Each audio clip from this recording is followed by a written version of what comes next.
पंडित जुगल किशोर जी मुख्तार युगवीर द्वारा रचित है ये, और जैन अजैन सभी के लिए यह स्वीकृत बात है। सारी की सारी बहुत सरल रूप में हमारे इह भव और परभव को सुखदायी बनाने वाली महामांगलिक यह रचना है। और इसके 3 छंद अपन पढ़ चुके हैं, आज अपन चौथे नंबर का छंद पढ़ेंगे।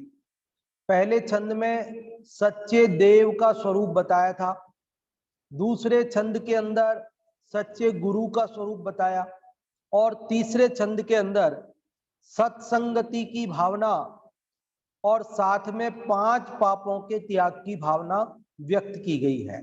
तीसरे छंद में क्या बात कही गई है? सत्संगति मेरी बनी रहे, साधुओं की संगति करूं, उनका ध्यान करूं, उनके जैसी चर्या में मेरा अनुराग रहे, और 5 पाप का त्याग कि हिंसा नहीं करूं, झूठ नहीं बोलूं, चोरी नहीं करूं, कुशील सेवन नहीं करूं और परिग्रह जोड़ू नहीं। अब आज जो हम चौथा छंद पढ़ने जा रहे हैं, इसमें क्या बात कही है?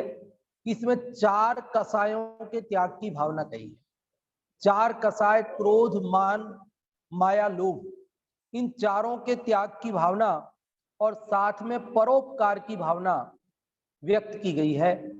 मेरी भावना में इस चौथे छंद में हम क्या भावना भा रहे हैं कि मैं क्रोध नहीं करूं, मान नहीं करूं, मायाचार नहीं करूं, लोभ नहीं करूं और परोपकार का भाव मेरा बना रहे। ये बात इसमें अपन पढ़ेंगे। देखो चौथा छंद पढ़ते हैं एक बार, सब लोग मेरे साथ बोले, अहंकार का भाव न रखूं, नहीं किसी पर क्रोध करूं, देख दूसरों की बढ़ती को कभी न ईर्ष्या भाव धरूं, रही भावना ऐसी मेरी सरल सत्य व्यवहार करूं, बने जहां तक इस जीवन में औरों का उपकार करूं। सबसे पहले क्या कहा कि अहंकार का भाव न रखूं। अहंकार मतलब मान, अहंकार का भाव नहीं रखूं अर्थात मैं मान कसाय नहीं करूं। और क्या कहा कि नहीं किसी पर क्रोध करूं, मतलब मैं क्रोध कसाय भी नहीं करूं, गुस्सा नहीं करूं। और आगे कहते हैं देख दूसरों की बढ़ती को कभी न ईर्ष्या भाव धरूं। ये ईर्ष्या भावना एक तरह से लोभ ही है, तो ईर्ष्या नहीं करने की भावना मतलब लोभ नहीं करूं। दूसरों को बढ़ता हुआ देखकर, दूसरों के पास धन बढ़ता हुआ देखकर मेरे पास भी धन बढ़ जाए, ऐसी वांछा नहीं है। दूसरों का मान सम्मान बढ़ते हुए देखकर मेरा मान सम्मान बढ़ जाए, ऐसी वांछा नहीं है। तो ये ईर्ष्या भाव नहीं है। क्या कह रहे हैं हम मेरी भावना में इस चौथे छंद में कि मैं किसी पर क्रोध नहीं करूं, मैं अहंकार अर्थात मान नहीं करूं, और मैं ईर्ष्या भाव नहीं करूं, एक तरह से लोभ नहीं करूं। और आगे क्या कह रहे हैं कि रहे भाव न ऐसी मेरी सरल सत्य व्यवहार करूं। क्या करूं? सरल व्यवहार करूं। सरल व्यवहार क्या है? ये मायाचार का त्याग, छल करना, कपट करना, मन में कुछ, वचन में कुछ, काया में कुछ, वो छल है, मायाचार है, कपट है। और यह सरल सत्य व्यवहार कि जैसा है वैसा, जैसा है वैसा कहा, छल नहीं किया, जैसा है वैसा प्रकट कर दिया, मतलब कोई तरह का कपट नहीं किया। माल अगर नंबर 2 का है तो कह दिया भैया नंबर 2 का माल है, सेकंड हैंड। नंबर 2 मतलब चोरी चकारी का नहीं, नंबर 2 मतलब सेकंड हैंड माल आता है ना, कई बार बाजार में सेकंड के पीस नहीं आते क्या, भाई फ्रेश माल छटनी करके पहले बाजार में आता है, फिर कोई डिफेक्ट होता है उसके अंदर, वो सेकंड का कह करके उसको कम रेट पर आता है। तो उसमें छोटी मोटी कमियां होती है, लेकिन वो सामान्य व्यक्ति को नजर नहीं आती है, लेकिन उसे ही नंबर 1 का, फर्स्ट का माल कह करके बेच देवे, तो वो छल हो गया ना, मायाचार हो गया। लेकिन उसने कह दिया भैया देखो सेकंड का माल है, थोड़ा बहुत कहीं कोई, ये साड़ियां होती जरा सी कोई प्रिंट मिस्टेक, एक फूल अगर उल्टा छप गया पूरी 5 मीटर साड़ी के अंदर, तो वो सेकंड की हो जाती है। और वो आपको लगता है कि ऐसी की ऐसी तो साड़ी वो है और ऐसी की ऐसी ये है, वो 1000 रुपए में और ये 500 में, तो वो भैया एक फूल उसमें उल्टा छप गया ना, इसलिए वो सेकंड में डाल देते हैं उसको उठा करके, भैया ये फर्स्ट में नहीं जाएगी। क्योंकि जो फर्स्ट की साड़ियां हैं तो उसमें एक भी फूल उल्टा नहीं छप सकता है, मतलब कोई भी उसमें मिस्टेक नहीं हो सकती है। और अगर कहीं कलर मैच, जहां कलर चल रहा है और उस जगह कलर कोई दूसरा आ गया, तो उसको वो सेकंड में डाल देते और फिर आधी रेट पे ही वो कंपनियां उनको, फैक्ट्रियां निकाल देती है। अब वो कोई गौर से देखे तो वो ध्यान जाए, नहीं तो नहीं जाए। अब जो असली दुकानदार छल कपट करने नहीं वाला होगा, तो वो कह के देगा भैया बहन जी ये सेकंड की है, कहीं कोई प्रिंट मिस्टेक हो सकती है इसके अंदर, और इसीलिए सस्ती है।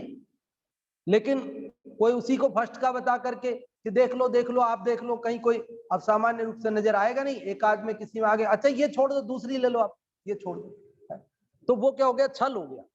तो यहाँ छल कपट, ये तो एक उदाहरण दिया, इसी प्रकार किसी भी प्रकार से हम छल कपट करते हैं तो वो नहीं करें अपन, ये बात कह रहे हैं। और क्या कह रहे हैं, तो चारों कसाय हो गई 3 पंक्तियों में।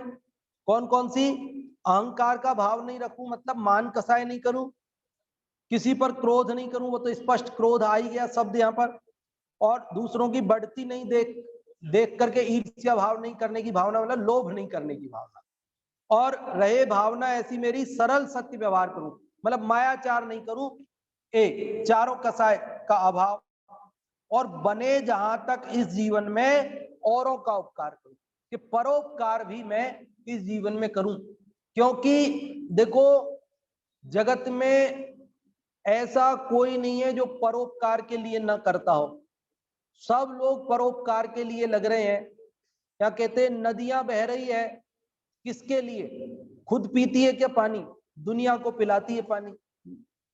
पेड़ों पर फल आ रहे हैं, पेड़ खुद खाते हैं क्या उन फलों को, खुद नहीं खाते, बल्कि उन फलों को दूसरों को खाने के लिए दे देते हैं। तो ऐसे ही हर कोई दूसरों को परोपकार में लगे हुए हैं। तो हम तो मनुष्य प्रकृति के सर्वोत्कृष्ट प्राणी कहलाते हैं, तो हमें भी दूसरों के उपकार में अपने चित्त को, अपने धन को, अपने उपयोग और योग को लगाना चाहिए। इसलिए यहाँ कहा परोपकार की भावना हमारी होनी चाहिए। क्या होना चाहिए, परोपकार की भावना। देखो या परोपकार करते हैं, उसमें कह परोपकार रहे हैं, लेकिन अपना उपकार तो छिपा ही हुआ है। जब हम दूसरे का उपकार करने जाते हैं तो बोलो अपना क्या बुरा होता है, कि अपना उपकार तो उसमें हो ही जाता है। दूसरे, भाई दूसरे का उपकार किया तो पुण्य तो मिलेगा ना कम से कम, है? तो पुण्य का भोग कौन करेगा, मैं करूं कोई दूसरा करेगा, मैं करूंगा ना, तो मेरा उपकार तो हो ही गया ना, मैं पाप से बच ही गया ना। और परोपकार करने के लिए जब कोई व्यक्ति कुछ भी करता है तो निश्चित रूप से उसका तो उपकार होता है, और मेरा स्वयं का भी, करने वाले का भी उपकार होता है। जगत में कहते हैं बांटन वारे को लगे जो मेहंदी को रंग। मैं पहले मेहंदी बांटना मतलब वो कोई ऐसे बांटना नहीं, बांटना मतलब पीसना। चटनी बांटते थे, चटनी बांटना बोलते ऐसे, चटनी बांट लो भैया, चटनी बांटना मतलब पीसना, सिलबट्टे पे वो तो पहले वो मेहंदी, अब आजकल तो आपको सब रेडीमेड मिलती है सारी चीजें, है? कौन भी बनी बनाई है और उसमें केमिकल वगैरह भी आर्टिफिशियल उसमें डाल डूल के ऐसा तैयार करके रखते हैं कि रचेगी ही रचेगी, यूं भले 2 दिन बाद गायब हो जाए लेकिन पहले तो वो हरी मेहंदी, मेहंदी के पेड़ों से पत्ते चूंट करके लेनी होती थी, और लेकर के उसको कुछ लोग तो सुखाते थे, रखते थे, पीसते थे, वो अलग भी। बाकी गांवों में डायरेक्ट हरे पत्ते ही चूंट करके उनको ही पीस करके और उनकी मेहंदी लगाई जाती थी। तो अभी 2-4 महिलाएं घर की सदस्य हो और उनको ही लगानी हो कोई तीज त्योहार पर, तब तो बात अलग हो गई। लेकिन कभी शादी ब्याह के मौके पर जब सैकड़ों औरतें इकट्ठी होती थी और उनको सबको मेहंदी लगवानी होती थी, तो जैसे आजकल आप लगाने वाले बुलाते हैं कि नहीं बुलाते हैं, उस प्रकार पहले मेहंदी बांटने वाले बुलाते थे, लगा तो लेते थे आपस में ही लेकिन मेहंदी को पीसेगा कौन? तो पीसने के लिए किराए पे बुलाते थे, तो भाई तुम पीसना, यहाँ पे बहुत सारी मेहंदी पीसनी पड़ेगी। तो सिलबट्टे पे उसको पीसती थी, तो उसके हाथों में तो मेहंदी उसको मेहंदी लगाने के लिए अलग से ना तो पैसे खर्च करने पड़ते, ना मेहंदी लानी पड़ती बाजार से, ना तो मतलब कोई लगाए मेरे, ऐसा।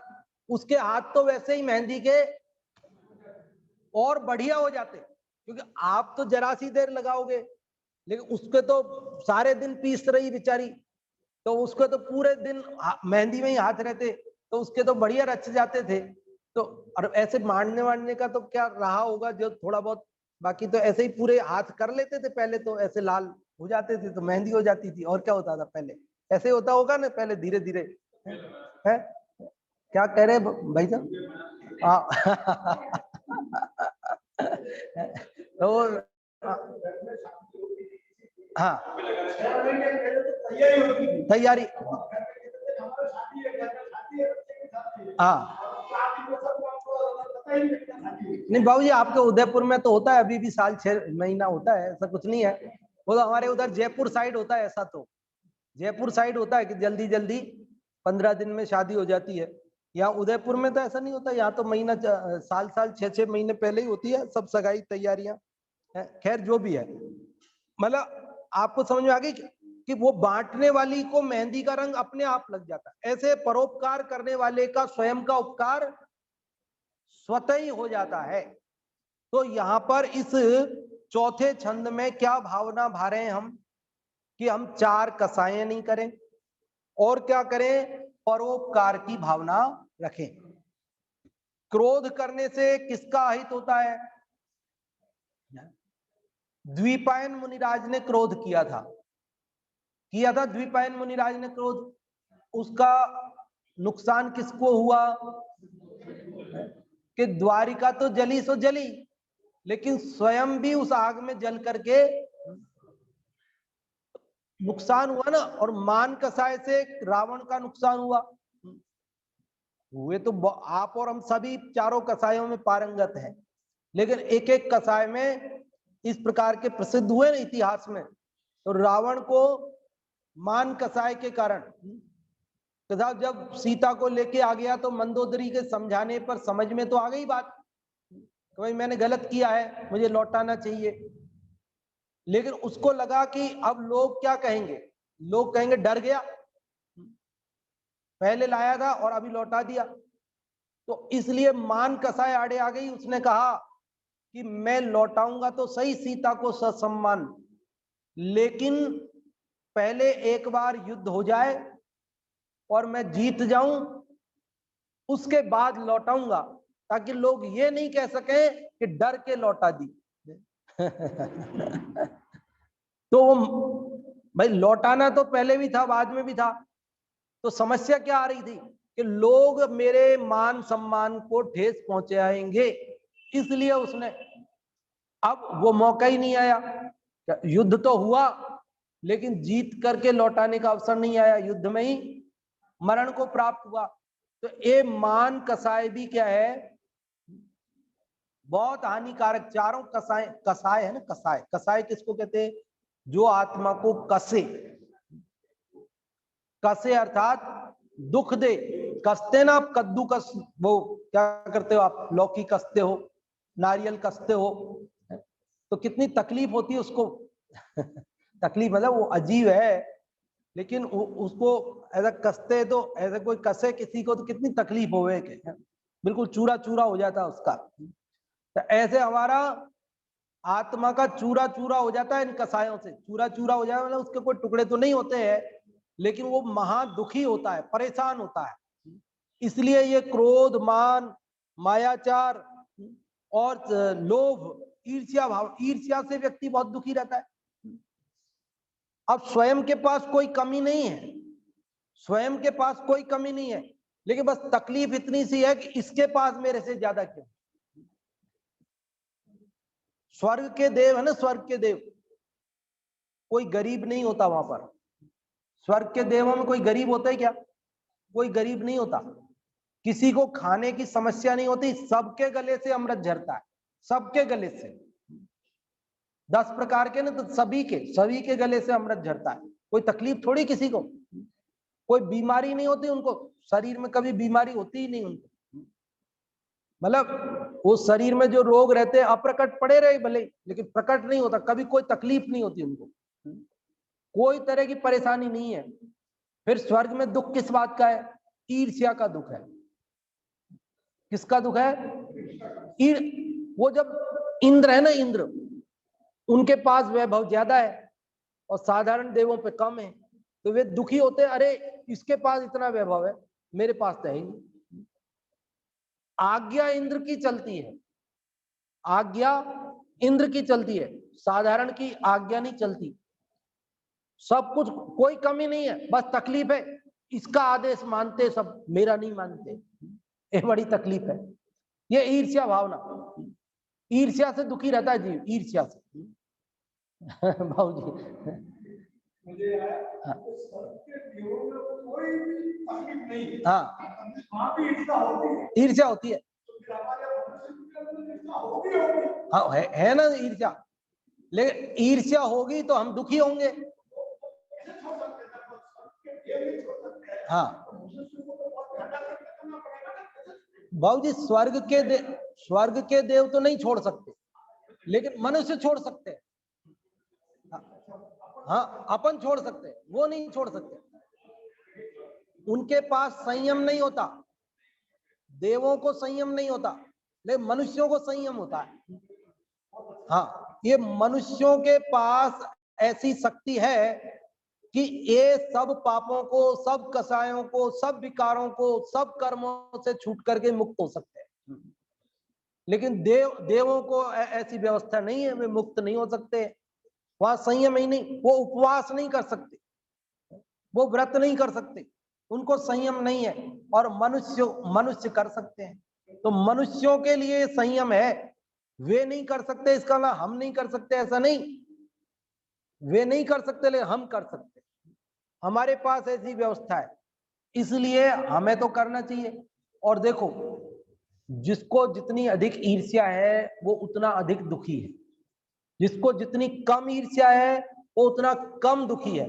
इसलिए अपने को क्या करना कि ईर्ष्या का पूर्णतः अभाव न हो सके, क्या ईर्ष्या का पूर्णतः अभाव नहीं हो सके तो कम, तो जितनी कम कर सके उतना दुख कम हो जाएगा। लेकिन हमारे तो ईर्ष्या ऐसी है ना, तो पड़ोसी की उन्नति देखी नहीं जाती है। अब इसके पास ये क्यों है, उसके पास वो क्यों है, इसके पास ये क्यों, मेरे पास क्यों नहीं है? अरे तेरे पास भी तो है कि नहीं, नहीं मेरे पास है तो है, लेकिन उसके पास क्यों, ऐसी तकलीफ है। एक दृष्टांत तो आपने सुना होगा ना, कि वो उसने कहा कि साहब उसने भगवान की भक्ति की, देवता प्रसन्न हो गए, मान लो यूं समझ लो आप, उनका बोल वरदान मांग ले, तेरे को क्या चाहिए, जो चाहिए वो दे देंगे। तो उसने कहा कि दे दो जो भी देना है, कि नहीं नहीं एक शर्त है कि तुम जो मांगोगे वो तुम्हें मिल जाएगा, पक्का मिल जाएगा, जो मांगोगे वही मिल जाएगा, कोई कमी बेसी नहीं करेंगे, लेकिन जो तुम मांगोगे उसका डबल तुम्हारे पड़ोसी को मिलेगा। तो पहले तो उसको, अब समझ में नहीं आती ना, प्रैक्टिकल नहीं होवे जब तक बात, तो उसका ज्यादा ध्यान नहीं गया कि पड़ोसी को डबल मिलेगा, तो कोई बात नहीं। तो उसने कहा मेरे को एक कार चाहिए, तो उसके घर के दरवाजे पे कार खड़ी हो गई। वो तो देवों को क्या करना, झट विक्रिया से, माया से, और पड़ोसी के दरवाजे पे दो खड़ी। तो उसने देखा अरे अपने कार तो मिल गई, फिर नजर गई पड़ोस में, और इसके तो दो आ गई, बड़ी गड़बड़ हो गई। फिर उसने सोचा कोई बात नहीं, आ जाने दो, इसके आ गई तो आ जाने दो, अपने क्या करना। फिर उसने कुछ और मांगा तो पड़ोसी के फिर डबल। ऐसा 2-3 बार हुआ तो परेशान हो गया वो। तो उसने सोचा कि ये अच्छी आफत आई, हम कुछ मांगते हैं और हमारे साथ साथ डबल उसको मिल जाता है। तो उसने सोचा कि अब क्या करें, तो उसने सोचा अपन दिमाग तो रखते हैं ना, बुद्धि है अपने पास में के अपन दिमाग से कोई भी काम कर सकते हैं। तो उसने दिमाग लगाया, सोचा, उसने सोचा ऐसे करते अपन ये मांग लेते मेरी एक आंख फूट जाए, क्योंकि डबल होना है ना, तो पड़ोसी की दो फूट जाएगी। तो उसने सोचा हाँ क्या गजब तरकीब भाई मेरे को बहुत बढ़िया, देखो बुद्धि होशियार है मेरी। मैं उसने कहा साहब मेरी एक आंख फोड़ दो साहब, फूट गई, और उधर पड़ोसी की दोनों फूट गई। वो खुश खुश, तो पड़ोसी की दोनों फूट गई। अरे भाई वो अंधा हो गया, लेकिन काना तो तू भी हुआ है, उसके अंधे होने में तेरे को क्या खुशी मिल रही है? एक आंख से नहीं दिखता उसे काना कहते हैं, और जिसको दोनों से नहीं दिखता उसको अंधा कहते हैं। तो वो अंधा हो गया, इसमें तेरे को क्या खुशी मिली? क्योंकि काना तो तू भी हुआ है, मतलब दूसरे का अपकार करके, दूसरे का बुरा करके अपना भला कभी भी नहीं होता है, और दूसरों का भला करने वाले का अपना भी भला हो जाता है। आचार्य अमृतचंद्र देव ने आत्मख्याति लिखी, कहते मम परम विशुद्धि, उनकी भी विशुद्धि हुई, और हम जैसे भव्य जीवों को भी विशुद्धि का निमित्त बनी, हम लोगों के कल्याण का परोपकार का निमित्त बना, और उनके भी बना। ग्वाला था ना, ग्वाला, कौंडेस ग्वाला, क्या किया उसने कि शास्त्र जी मुनिराज को दान कर दिए। फिर क्या हुआ? उस परोपकार का फल, उस परोपकार का फल ये हुआ कि वे स्वयं इतने ज्ञानी हुए कि पंच परमागम आदि शास्त्रों की रचना की। तो ऐसे परोपकार करने वाले का स्वयं का भी उपकार होता है निश्चित रूप से। अब हमें पता नहीं होता कि हम किसके लिए क्या कर रहे हैं, हमको लगता है हम कर रहे हैं, लेकिन कब वो व्यक्ति उसको किस रूप में हमें चुकाता है हमें पता नहीं चलता है। कभी भी वो व्यक्ति चुकाए बिना नहीं मानता है, इस भाव में चुकाता है, अगले भाव में चुकाता है। कई बार अपने को ऐसे ही किसी के प्रति परिणाम उमड़ जाते हैं ना, तो यूं ही नहीं उमड़ते हैं, कोई बाकी था उसका हमारे प्रति। इसलिए तो यहाँ पर क्या कह रहे हैं इन चार पंक्तियों में, आज जो ये चौथा छंद पढ़ रहे हैं इसमें क्या भावना व्यक्त कर रहे हैं अपन कि चार तो हम कसाएं नहीं करें, और हम क्या नहीं करें, और क्या करें कि परोपकार करें।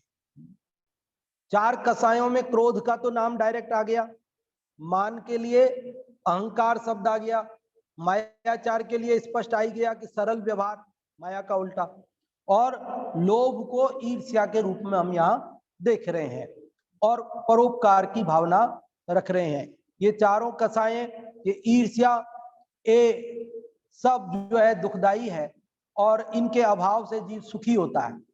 क्योंकि क्रोध के अभाव में उत्तम क्षमा प्रकट होती है, मान के अभाव में उत्तम मार्दव प्रकट होता है, माया के अभाव में उत्तम आर्जव प्रकट होता है, और लोभ के अभाव में उत्तम शौच धर्म प्रकट होता है।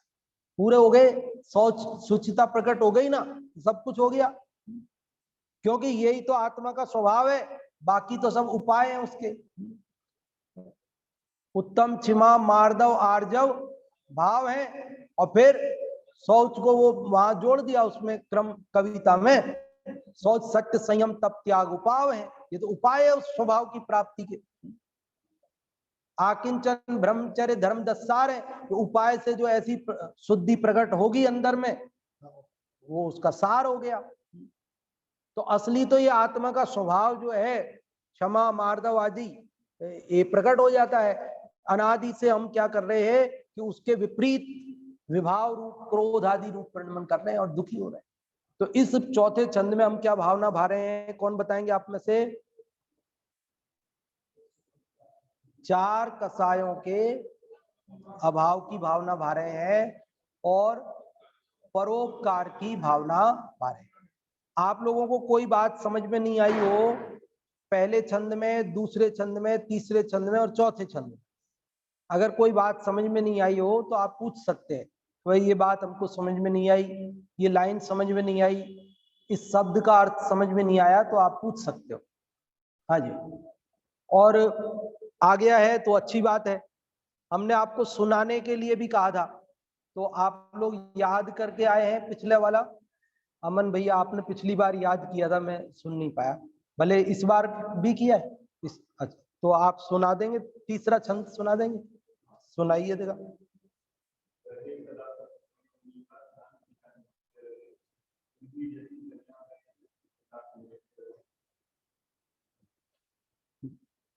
नहीं,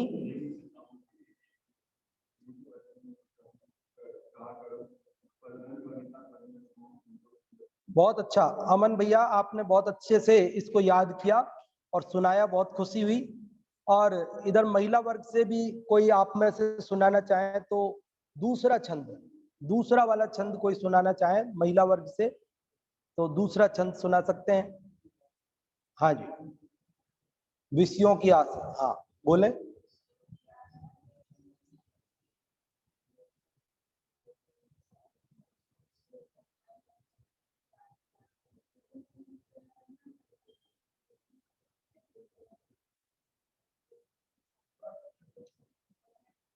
बहुत अच्छा आपने सुनाया, नाम तो मेरे को याद नहीं आपका, क्या नाम है?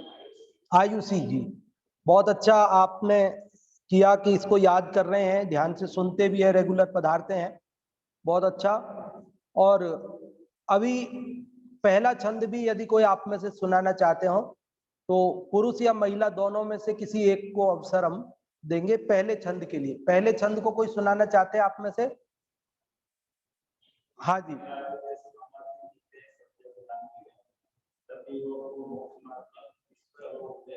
हाँ,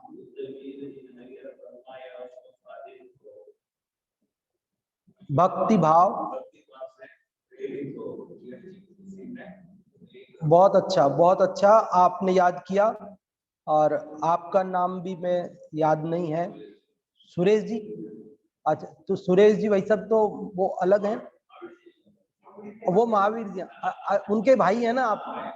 तो मैं उनको सुरेश जी ऐसा, मतलब वो दुकान सुरेश सैनिटरी ऐसे नाम है ना, तो भाई साहब वो मिलते हैं वहां पे दुकान पे जब जाता हूँ, तो मैं वो उनका नाम सुरेश जी है ऐसा मुझे याद रह गया, इसलिए है सब। हाँ, वो महावीर जी भाई साहब है और आप सुरेश जी भाई साहब। बहुत बढ़िया आपने याद किया, बहुत बहुत धन्यवाद आप सभी के लिए। और भी सब लोगों ने याद किया है लेकिन सबको अभी सुनाने का अवसर नहीं दे रहे हैं, फिर कभी अवसर पे सुनेंगे। आप सब लोग याद करते रहें। चौथा छंद जो अभी अपन ने पढ़ा, इसमें कोई बात आपको समझ में नहीं आई हो या फिर आप बताना चाहते हो, इसका सार बताना चाहते हो कि आज जो आपने ये चौथा छंद पढ़ा इसका क्या सार आपको समझ में आया, क्या बात इसमें कही गई है, जो भी बताना चाहते हैं वो रेज हैंड कर सकते हैं। हाँ जी, हाँ आप बोले।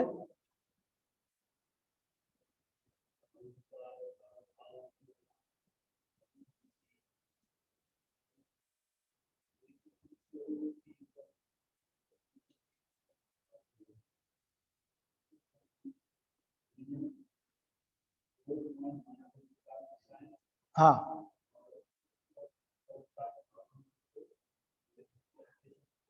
हाँ जी,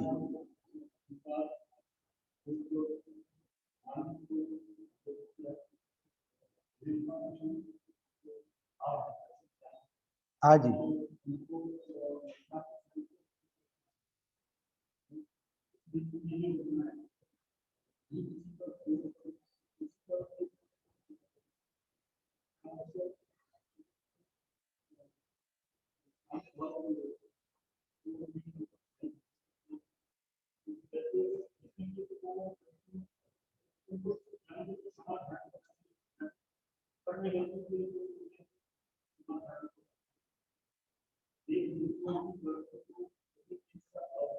हाँ जी,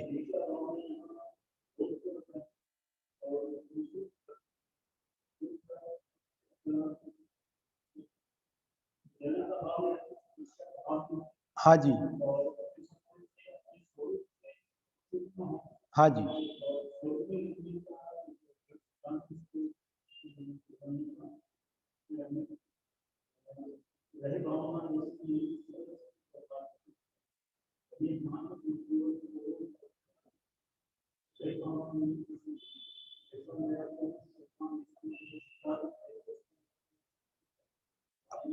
हाँ जी,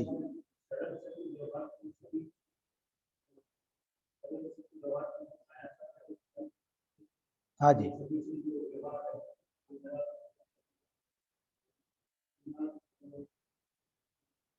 हाँ बिल्कुल।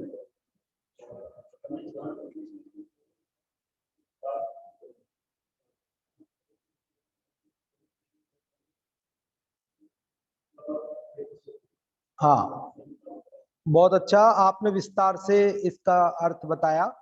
अभी एक लोक कथा चलती है परोपकार की, वो आपको 5-7 मिनट में सुनाता हूँ कि किस प्रकार से परोपकार करने वाले का अपना भी उपकार हो जाता है। ऐसी एक लोक कथा चलती है। उसमें ऐसा आता है कि एक व्यक्ति बहुत गरीब था। तो उन्होंने कहा, घर में ऐसे चर्चा की, अरे भाई अपने ये गरीब कब तक रहेंगे, अपन ये दुख कब तक रहेंगे, अपने कैसे मिटेंगे। तो बोले वो नगर के बाहर वो एक एक सिद्ध पुरुष रहते हैं, अवधि ज्ञानी होंगे, तो भाई उनसे पूछ के आओ कि अपनी ये गरीबी कब दूर होगी आखिरकार। तो वो जाने लगा। तो रास्ते में एक ने कहा कि भाई तुम जा रहे हो, कहाँ जा रहे हो, बोले कर वो पूछने जा रहे हैं हम उनके पास में कि हमारी गरीबी कब तक रहेगी। तो उनका अच्छा, तो आप जा रहे हो तो एक प्रश्न हमारा भी पूछ लेना। तो बोले क्या प्रश्न है तुम्हारा। कि बोले हमारी बेटी है ना, वो बोलती नहीं है, जन्म से बोलती नहीं है, अभी 20-22 साल की हो गई लेकिन बोलती नहीं है। तो आप ये पूछ लेना कि हमारी बेटी कब बोलेगी वो। तो बोले ठीक है पूछ लेंगे, तुम्हारा प्रश्न भी पूछ लेंगे, जा तो रहे ही है। तो रास्ते में वो एक किसान मिला। तो किसान ने कहा कहाँ जा रहे हो। कि बोले मैं जा रहा हूँ ये पूछने के लिए कि हमारी गरीबी कब दूर होगी।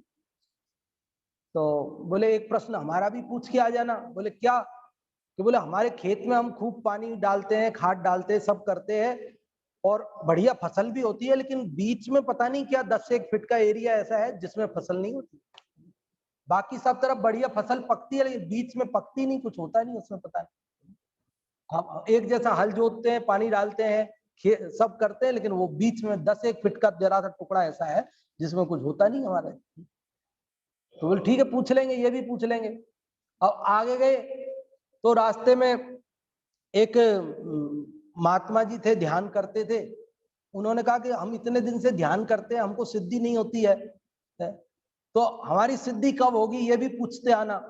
तो बोले ठीक है ये भी पूछ लेंगे। 4 प्रश्न हो गए। कितने प्रश्न हो गए। एक तो उसका खुद का था, क्या प्रश्न था कि ये गरीबी कब दूर होगी। और दूसरा प्रश्न क्या था कि हमारी बेटी जो है कब बोलेगी। और तीसरा प्रश्न क्या था, केवल एक खेत में जो बीच में हमारे थोड़ा सा जो दड़ा है उसमें खेत अनाज नहीं पकता है, फसल नहीं होती है, तो क्या बात है। और चौथा प्रश्न क्या था कि वो ध्यान करते हैं लेकिन सिद्धि नहीं होती है, तो क्या कारण है। ये 4 प्रश्न लेकर के वो गया, वहां पहुंचा तो वहां भीड़ लगी थी लोगों की, बहुत पूछने वालों की। तो उसने जाकर के कहा कि हमें भी प्रश्न पूछना था आपसे। तो उन्होंने कहा ठीक है तुम्हें प्रश्न का जवाब देंगे, अभी भीड़ बहुत हो रही है, तुम शाम को जब सब भीड़ छट जाए तब शाम को तुम करना। उनका ठीक है शाम को जाओ। अब शाम को गया तो उन्होंने कहा कि देखो हम 3 प्रश्नों से ज्यादा किसी का उत्तर नहीं देते हैं। अब तुम्हारे जितने भी प्रश्न हो, अब तुम जानो हम 3 प्रश्नों से ज्यादा का उत्तर नहीं। कि साहब मेरे तो 4 प्रश्न हैं, मुझे 4 प्रश्नों के उत्तर चाहिए। कि बोले तुमको एक छोड़ना पड़ेगा, कोई सा भी छोड़ो, हम 3 प्रश्नों के उत्तर दे सकते। उसने सोचा अब एक कौन सा छोड़े है। तो उसने सोचा भाई अब अपना प्रश्न तो कोई बात नहीं, अब दूसरों के ही पूछ लेते अपन तो। क्योंकि उसने ये पढ़ के गया था वो चौथा छंद। क्या पढ़ के गया था वो, बने जहां तक इस जीवन में औरों का उपकार करूं। तो उसने कहा कि भैया बने जहां तक औरों का उपकार करने के लिए लिखा है, अब अपने तो भाग्य में गरीबी लिखी है तो लिखी है, अब क्या करे, जो होना होगा सो होगा, लेकिन दूसरों के प्रश्न पूछ लेते हैं। तो उसने प्रश्न पूछे कि साहब एक प्रश्न तो ये है कि वो हमारे रास्ते में एक भाई पूछ रहे थे कि उनकी बेटी 20-22 साल की हो गई, बचपन से बोली नहीं, अभी तक बोलती नहीं है, वो कब बोलेगी, ऐसा प्रश्न। तो उन्होंने कहा कि जब उसके योग्य वर उसके सामने पहुंच जाएगा तो उसे देख के वो बोलेगी। जब उसकी जिससे शादी होनी होगी ऐसा लड़का उसके सामने पहुंचेगा उस दिन बोलेगी, योग्य वर उसके पहुंचेगा तभी बोलेगी। तो बोला अच्छा ठीक है, कह देंगे जा करके उनको।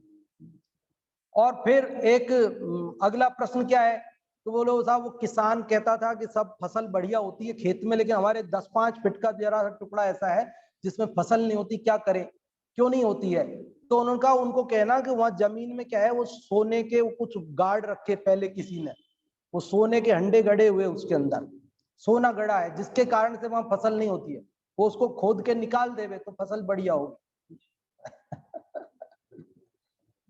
तो बोले एक सिद्ध पुरुष कह रहे साहब मैं ध्यान करता हूँ लेकिन मेरे को सिद्धि नहीं होती है, मैं क्या करूं, कब होगी सिद्धि? तो बोले कह देना वो आपने जो हीरा छुपा के रखा है ना अपनी पोटली में वो निकाल दो। वो जब तक आप हीरा छुपा के रखोगे तो ध्यान वहीं केंद्रित रहता है, तो आपका ध्यान में मन नहीं लगता है तो सिद्धि नहीं होती है। आप वो रंच मात्र चाह लंगोटी की दुख वाले वो हीरा फेंको निकाल के, तभी चित्त स्थिर होगा, तब तुमको सिद्धि की प्राप्ति होगी। तो बोले साहब ठीक है, तीनों प्रश्नों के उत्तर लेकर के चला। तो उल्टे क्रम से अब वो मिले, लास्ट में जो मिले थे ना हीरे वाले, उनसे कहा कि साहब पूछ क्या है, क्या बताया कि ये कहा कि आपके पास कोई हीरा है और वो आपने छुपा के रखा है, इसलिए आपका उपयोग एकाग्र नहीं होता है, इसलिए सिद्धि नहीं होती है। उन्होंने कहा वो हीरा निकाल दो, आप हटा दो उसको, छोड़ दो, तब जाकर के तुम्हें सिद्धि होगी। कि अच्छा ऐसी बात है क्या? उन्होंने कही तो फिर तो सही है। तो उसने हीरा निकाल करके, अब मैं कहाँ फेंकूंगा, तू ले जा, कहीं इधर उधर फेंकूंगा जिस बजाय, उसको उसने हीरा दे दिया। ठीक है, अब वो आगे चला तो उसने कहा किसान से कि भाई वो आपकी फसल इसलिए नहीं होती है कि वहां सोने का वो गड़ा हुआ है हंडा, वो चरू भरा हुआ सिक्के गड़ रहे सोने के, उनको निकालो तभी फसल होगी। तो उसने खोद का देखा कि वास्तव में गड़ रहा है क्या, तो निकल गया, वहां तो गड़ रहा था। तो उसने कहा कि अब तुमने अच्छा काम किया तो थोड़ा तो तुमको भी इनाम तो चाहिए ना, तो थोड़ा उन्होंने उसको भी दे दिया। और उसके बाद वो उसके पास पहुंचा, गृहस्थ के पास, कि भाई तुम्हारी बेटी तब बोलेगी जब उसके योग्य युवक उसके सामने आएगा। और उसी समय बेटी भी आ गई वहां बाहर, तो उसने उसको देखा तो देखते ही बोल गई वो।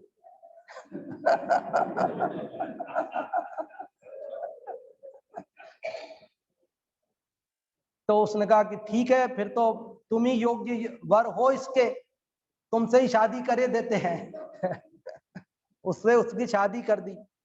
तो उसकी जो गरीबी थी वो सब, उधर हीरा मिल गया, उधर उसको जो है सोने के वो सिक्के मिल गए, उसकी शादी भी हो गई सब तरह से। तो परोपकार करने गया ना, अपना प्रश्न छोड़ दिया, दूसरों के प्रश्न पूछे, और उसकी गरीबी के दूर करने का जो समाधान था वो भी हो गया, है ना। तो ऐसी लोक कथा जगत में चलती है, ऐसी अनेक कथाएं चलती हैं, आप लोगों ने बहुत सारी सुनी भी होंगी। लेकिन कुल मिला के ये है कि अपन अपना उपकार में परोपकार और परोपकार में अपना उपकार शामिल है। यदि हम अपना उपकार करते हैं तो भी दूसरे का उपकार होता है। कैसे? कि जैसे मैंने झूठ बोलना त्याग दिया, मैंने हिंसा करना त्याग कर दिया, तो दूसरे जीव भी बच गए, दूसरे जीव भी बच गए और मेरा भी कल्याण हो गया। मतलब ऐसा नहीं है कि मैं परोपकार करने जाता हूं तो मेरा उपकार छूट जाता है, अथवा मैं मेरा उपकार करने जाता हूं तो पर का उपकार नहीं होता है। कि जब मैंने अपने आत्मा का कल्याण किया, देखो महावीर स्वामी ने अपना कल्याण किया, और अपना कल्याण किया तो क्या हुआ कि दिव्य ध्वनि खिरी और जगत के अनंत जीवों का कल्याण हो गया। तो परोपकार और स्वोपकार, अपना उपकार और पर का उपकार अलग अलग नहीं है, एक में दोनों शामिल है। और यहाँ पर इस प्रकार से हमने परोपकार और अपना उपकार भी उसमें शामिल है। उस सब की भावना भाई, आज अपना समय भी यहाँ पूर्ण हुआ, और अगले छंद की चर्चा अपन अगली बार करेंगे शनिवार को, और कल अपना आत्मानुशासन चलेगा। आप सभी इसको याद करके अगली बार पधारें छंद को। अभी अपन जिनवाणी स्तुति इसी में से करेंगे, और चौथा छंद पढ़ा है तो चौथी स्तुति करेंगे।